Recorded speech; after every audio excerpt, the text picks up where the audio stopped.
చూస్తున్నాం తెలంగాణ భవన్లో జూన్ 2న రాష్ట్ర ఆవిర్భావ వేడుకలను అయితే ఘనంగా నిర్వహించాలని బీఆర్ఎస్ వర్కింగ్ ప్రెసిడెంట్ కేటీఆర్ పిలుపునిచ్చారు.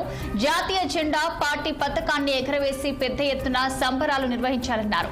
ఇక అన్ని జిల్లా పార్టీ కార్యాలయాలతో పాటు నియోజకవర్గాలు, మున్సిపాలిటీలు, పట్టాలు, మండలాల్లో పెద్ద ఎత్తున సంబరాలు నిర్వహించాలని కోరారు. ఇక 14 ఏండ్ల అలుపెరుగని పోరాటంతో ఉద్యమ రథసారథి కేసీఆర్ సారథ్యంలో సాధించిన తెలంగాణ రాష్ట్ర ఆవిర్భావ వేడుకలు పురస్కరించుకొని తెలంగాణ భవన్ లో మధుసూదనాచారి పార్టీ పతాకాన్ని ఆవిష్కరిస్తారని తెలిపారు. ఇక రాష్ట్ర వ్యాప్తంగా అన్ని జిల్లా పార్టీ కార్యాలయాల్లో పార్టీ అధ్యక్షులు జెండాలు ఆవిష్కరిస్తారని చెప్పారు. ఇక అమరుల త్యాగాలు, ప్రభుత్వ ఉద్యోగాలు, అలాగే విద్యార్థుల పోరాటాలు, సబ్బండ వర్గాల సమిష్ట కృషితోనే 6 దశాబ్దాల కాల సాకారమైందని కేటీఆర్ గుర్తు చేశారు.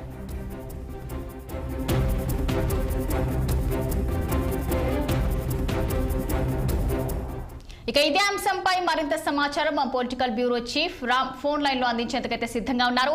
చెప్పండి రామ్, తెలంగాణ వ్యాప్తంగా బీఆర్ఎస్ రాష్ట్ర ఆవిర్భావ వేడుకలు అయితే నిర్వహించాలంటే అయితే పెట్టింది, మరి అప్డేట్స్ ఏంటి? గుడ్ మార్నింగ్ రచన. రేపు జూన్ 2వ తేదీన తెలంగాణ రాష్ట్రం ఆవిర్భవించిన రోజును పురస్కరించుకొని తెలంగాణ రాష్ట్ర వ్యాప్తంగా కూడా బీఆర్ఎస్ పార్టీ ఆధ్వర్యంలో ఘనంగా వేడుకలు నిర్వహించాలని చెప్పి అమెరికా పర్యటనలో ఉన్న BRS party working president KTR party శ్రేణులకు పిలుపునిచ్చారు. తెలంగాణ రాష్ట్రం కోసం 2001లో ఏదైతే టీఆర్ఎస్ పార్టీ ఏర్పడి కేసీఆర్ నాయకత్వంలో 2014 జూన్ 2న తెలంగాణ రాష్ట్రం తెచ్చుకున్నామని, అట్లాంటి కళను 6 దశాబ్దాల కళను తెలంగాణ ఉద్యమ నాయకుడు కేసీఆర్ ఆధ్వర్యంలో సాధించుకున్నామని చెప్పి ఆయన చెప్పడం జరిగింది. ఈ సందర్భంగా హైదరాబాద్ లోని తెలంగాణ రాష్ట్ర కార్యాలయం తెలంగాణ భవన్ లో శాసన మండలి డిప్యూటీ ఫ్లోర్ లీడర్ మధుసూదనాచారి జాతీయ జెండాను, పార్టీ జెండాను ఎగరవేస్తారని చెప్పి, అదేవిధంగా అన్ని జిల్లా కేంద్రాల్లో, మున్సిపాలిటీ కేంద్రాల్లో, నియోజకవర్గ కేంద్రాల్లో, మండల కేంద్రాల్లో, గ్రామాల్లో కూడా జాతీయ జెండాను, పార్టీ జెండాను ఎగరవేసి ఉత్సవాలు జరుపుకోవాలని చెప్పి కేటీఆర్ పిలుపునిచ్చారు. ఈ నేపథ్యంలో ఇప్పటికే పార్టీ శ్రేణులు కేటీఆర్ పిలుపు మేరకు సన్నద్ధం అవుతున్నారు.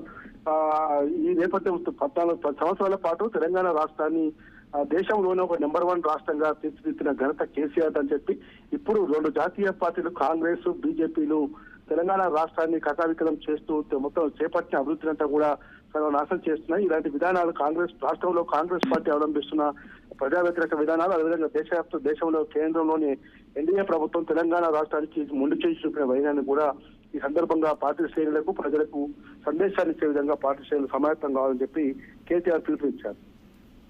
Okay, thank you for the updates Ram.